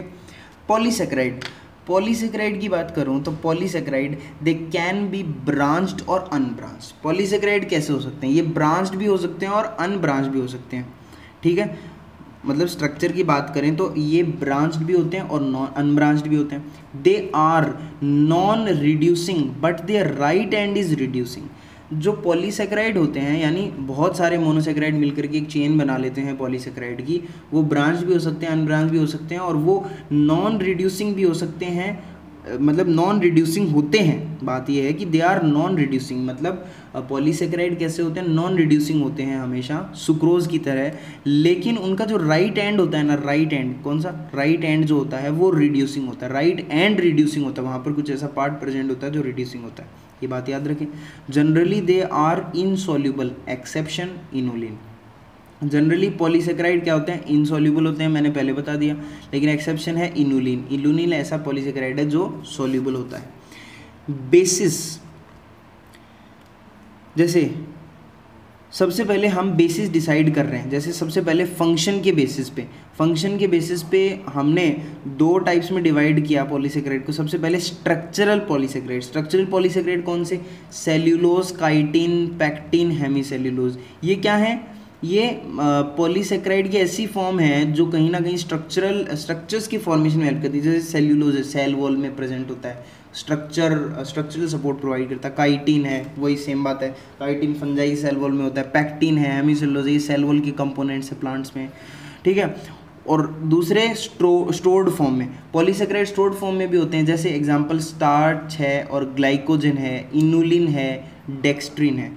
ये स्टार्च, ग्लाइकोजन वगैरह आपने सुना होगा ना, ये स्टोर्ड फॉर्म है कार्बोहाइड्रेट की स्टोर्ड फॉर्म है ये।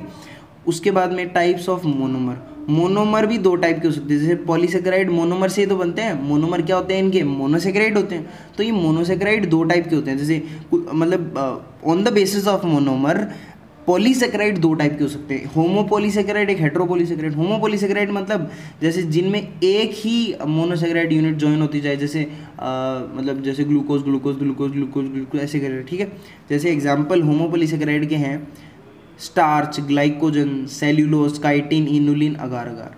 और हेटेरोपॉलीसेकेराइड के एग्जांपल हैं hyaluronic acid, chondroitin, pectin, hemicellulose, heparin etcetera.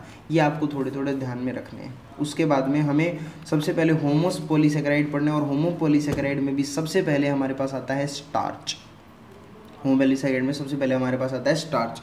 Starch बता दूं तो स्टार्च पॉलीसेकेराइड होता है अल्फा डी ग्लूकोज का, यानी बहुत सारे अल्फा डी ग्लूकोज मिलकर के स्टार्च बनाते हैं। स्टार्च की स्ट्रक्चर जो होती है वो ब्रांच्ड होती है, याद रखें, स्टार्च की स्ट्रक्चर ब्रांच्ड होती है। और इसमें जो लिंकेज होता है वो, मतलब देखो, जो चेन में तो अल्फा 1,4 बॉन्ड प्रेजेंट होता है, जो इसकी चेन होती है उसमें तो अल्फा 1,4 बॉन्ड प्रेजेंट होता है।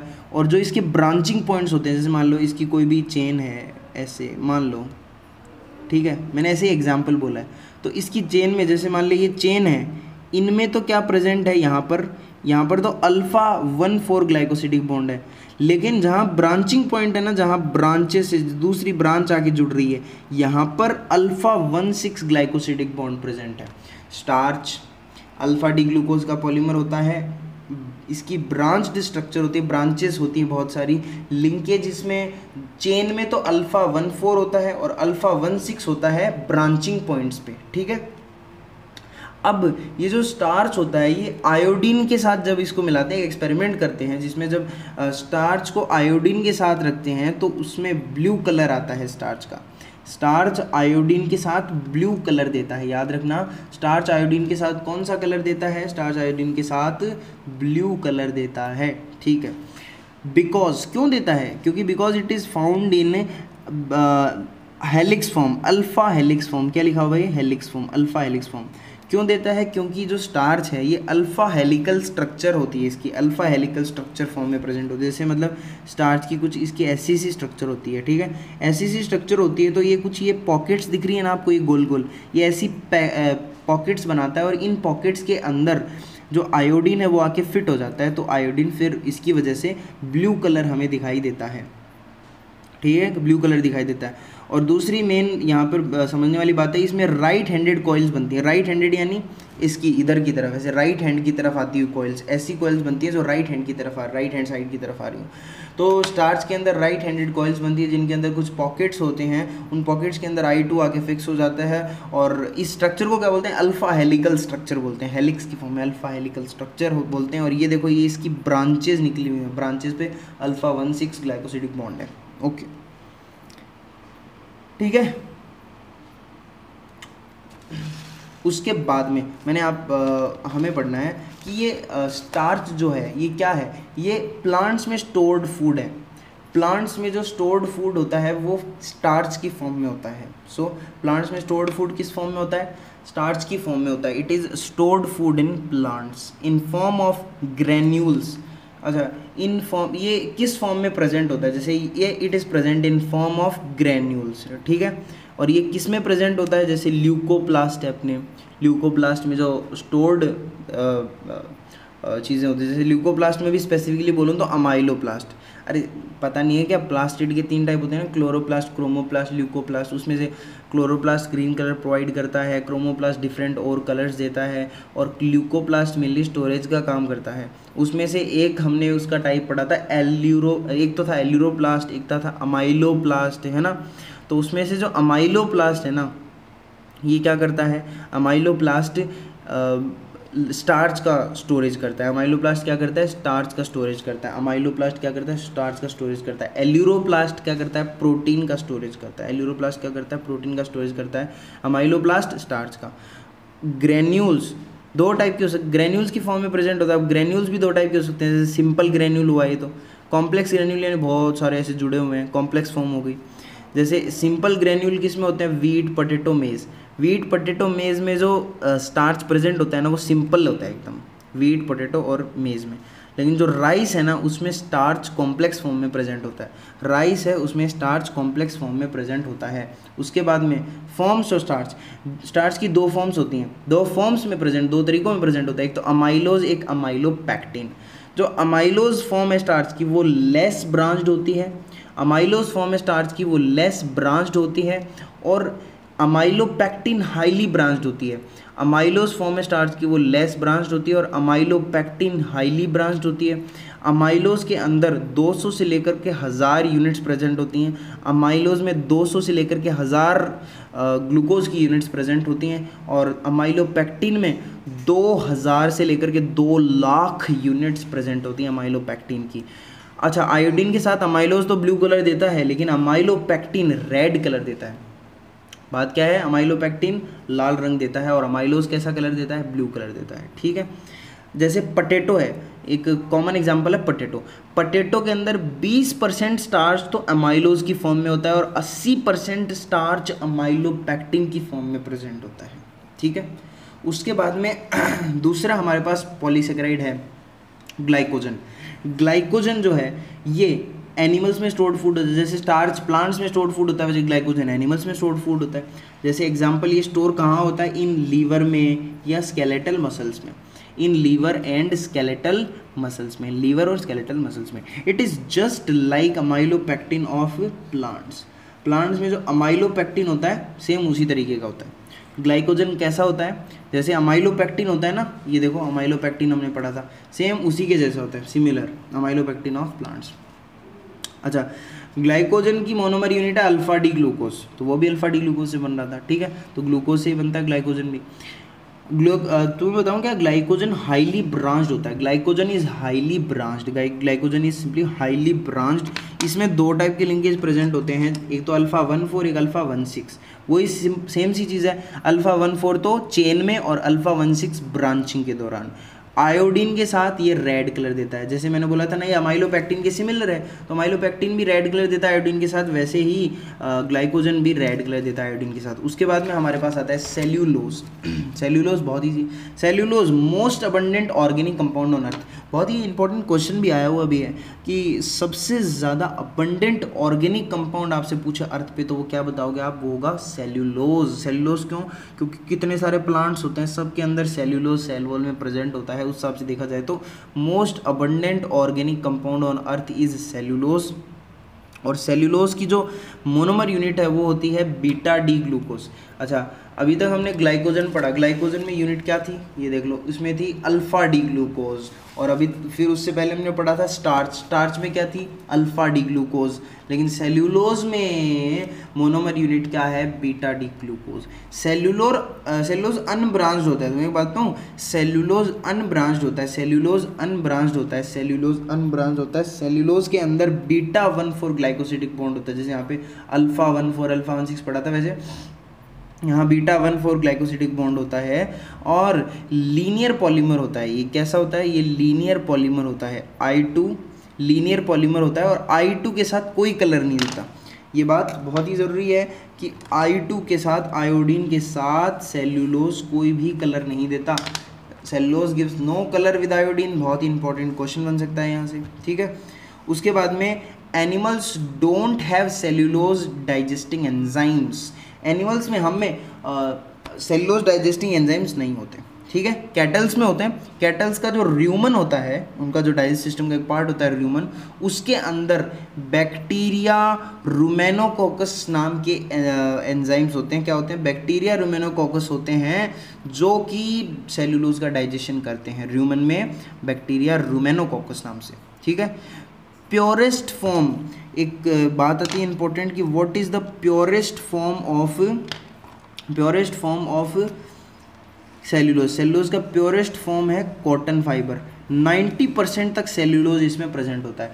Purest form of cellulose is cotton fibre. Cotton fibre के अंदर 90% तक सेल्यूलोज प्रेजेंट होता है। Wood, cell wall of plants, इनमें भी सेल्यूलोज प्रेजेंट है। और रेयन फाइबर्स, ये देखो ना, रेयन फाइबर्स होते हैं, इसको आर्टिफिशियल सिल्क भी बोलते हैं। पता है क्या तुम्हें? ये भी इंपॉर्टेंट क्वेश्चन है। रेयन फाइबर्स को रेयन फाइबर या फिर इसको आर्टिफिशियल सिल्क बोलते हैं। ये भी सेल्यूलोज का ही एक मॉडिफिकेशन है। सेल्यूलोज से ही बनता है रेयन फाइबर, जिसको आर्टिफिशियल सिल्क बोला जाता है, ठीक है। उसके बाद में ये जो दोनों चीज़ें सेल्यूबायोस, ट्यूनिसिन, ये कोई वैसे काम की है नहीं, तो छोड़ो एक बार। मैंने तो एक्स्ट्रा इन्फॉर्मेशन के लिए रख ली थी, बाकी अपने NCERT के आसपास तो है नहीं। तो चलिए इनको छोड़कर हम अब आगे बढ़ते हैं। हमारा एक थोड़ा सा पार्ट बच गया है। क्या बच गया है? 4th नंबर पे काइटिन आता है अपने पास। 4th नंबर पे क्या आता है? काइटिन। जो काइटिन है ना, काइटिन इज़, अब ये जो ये आगे के आएंगे ना, इनको ज़्यादा सीरियसली नहीं लेना है। ज़्यादा थोड़ा बहुत पढ़ना है, एक बार पढ़ना है हर बार, लेकिन इनको ज़्यादा सीरियसली रटना नहीं है, ठीक है। देखो काइटिन है, ये बीटा NAG होता है। NAG मतलब NAG है हमारे पास एन एसिटाइल ग्लूकोज अमीन, ठीक है, समझ में आ रहा है ना। ये जो काइटिन है, chitin are long chain polymers of beta N acetyl glucosamine. NAG beta NAG का पॉलीमर है। इसमें बीटा 1,4 ग्लाइकोसिडिक बॉन्ड प्रेजेंट होता है। ये second most abundant organic compound है अर्थ पर, ठीक है। तो ये याद रख लो, सबसे ज़्यादा अबंडेंट ऑर्गेनिक कंपाउंड कौन है? सेल्यूलोज। उसके बाद में काइटिन आता है।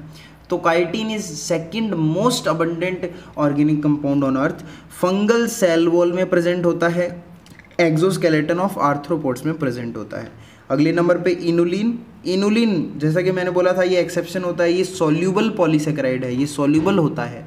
ये कहाँ से डिराइव किया जाता है? It is derived from roots of dahlia and artichoke. Artichoke और दहेलिया की रूट से डिराइव किया जाता है इनुलिन को। और इनुलिन सॉल्यूबल पॉलीसेकेराइड है। इसका एक यूज़ होता है specific, it is used to measure glomerular filtration rate, GFR, glomerular filtration rate measure किया जाता है इससे। और बीटा फ्रक्टोज, इसकी जो रिपीटिंग यूनिट है वो क्या है? बीटा फ्रक्टोज, यानी मोनोमेरिक इसकी यूनिट है बीटा फ्रक्टोज। बीटा फ्रक्टोज से मिलकर बनता है। इसमें बीटा 1,2 ग्लाइकोसिडिक बॉन्ड प्रेजेंट होता है। और अगले नंबर पे हमारे पास आता है अगार अगार। अगार अगार सल्फेटेड गैलेक्टोज होता है। गैलेक्टोज में सल्फर ऐड कर देते हैं तो अपने पास क्या बनता है? अगार अगार बनता है। Agar agar is sulphated galactose cell wall of red algae, present in cell wall of red algae. Agar agar red algae की सेल वॉल में प्रेजेंट होता है, याद रखना। कौन सी रेड एल्गी? ग्रेसिलेरिया और जेलिडियम, ठीक है। ग्रेसिलेरिया और जेलिडियम इनकी सेल वॉल में प्रेजेंट होता है। मतलब हम अगर हमें अगार अगार चाहिए तो हम ग्रेसिलेरिया और जेलिडियम से ऑब्टेन करेंगे। बहुत ही इंपॉर्टेंट क्वेश्चन है, डाइवर्सिटी में आएगा, ठीक है। और बैक्टीरियल कल्चर मीडियम, जो अगार अगार है उसको हम बैक्टीरियल कल्चर मीडियम को प्रिपेयर करने में भी काम में ले सकते हैं। अगार अगार सल्फेटेड गैलेक्टोज होता है, ठीक है। उसके बाद में हिट्रोपॉलीसेकेराइड, कुछ हिट्रोपॉलीसेकेराइड होते हैं, जैसे मैंने बोला था ना होमोपॉलीसेकेराइड हमने पढ़ ली सारे। एक हिट्रोपॉलीसेकेराइड भी कुछ होते हैं, जैसे एक हाइलुरोनिक एसिड। हाइलुरोनिक एसिड ये कहाँ प्रेजेंट होता है? हाइलुरोनिक एसिड वैसे इसको एनिमल सीमेंट बोलते हैं, मैंने बोला था। ये कहाँ कहाँ प्रेजेंट होती है? जैसे जॉइंट्स हैं अपने, जॉइंट्स, साइनोवियल फ्लूइड वहाँ प्रेजेंट होता है हाइलुरोनिक एसिड, जॉइंट्स में प्रेजेंट होता है। इतना याद रख लो, बाकी जो चैप्टर्स आएंगे रेस्पेक्टिव वहाँ पढ़ने को मिलेगा। कनेक्टिव टिश्यू में प्रेजेंट होता है, और विट्रस ह्यूमर जो होता है ना आई का, उसमें भी हाइलुरोनिक एसिड प्रेजेंट होता है। उसके बाद में कॉन्ड्रोइटिन नाम से समझ में आ रहा है। कॉन्ड्रोइटिन बोन में प्रेजेंट होता है, टेंडन में प्रेजेंट होता है, और लिगामेंट्स में प्रेजेंट होता है। अब ये कॉन्ड्रोइटिन में आपको एनिमल टिश्यू या फिर जो आपका चैप्टर 7 है ना, स्ट्रक्चर ऑर्गेनाइजेशन ऑफ एनिमल्स, वहाँ पढ़ने को मिलेगा। हिपेरिन एंटीकोगुलेंट होता है, heparin is a natural anticoagulant, blood में प्रेजेंट होता है। ये भी आपको बहुत जगह पढ़ने को मिलेगा पूरी बायो में। पैक्टीन क्या होता है? और ये भी आपको पढ़ने को मिलेगा। पैक्टीन मिडल लेमिला जो होता है ना, मिडल लेमिला, देखो जो प्लांट्स होते हैं ना उनमें ऐसे जो सेल प्रेजेंट होती हैं उनमें क्या होता है कि एक मिडल में जो सेल में अटैचमेंट होता है उसको मिडल लेमिला बोलते हैं, जिससे दो प्लांट सेल्स अटैच होती हैं, तो वो middle lamella, cell wall of plants है ना, तो उसमें प्रेजेंट होता है मिडल लेमिला में पैक्टीन को प्लांट सीमेंट बोलते हैं। जैसे हाइलुरोनिक एसिड को एनिमल सीमेंट बोलते हैं, वैसे पैक्टीन को प्लांट सीमेंट बोलते हैं। ये मिडल लेमिला में प्रेजेंट होता है, सेल वॉल ऑफ प्लांट्स में, ठीक है। उसके बाद में अपने पास आता है हेमीसेल्यूलोज जो है present in plant cell wall, ठीक है। हेमीसेल्यूलोज कहाँ प्रेजेंट होता है? ये प्लांट सेल वॉल में प्रेजेंट होता है, पता ही है यार।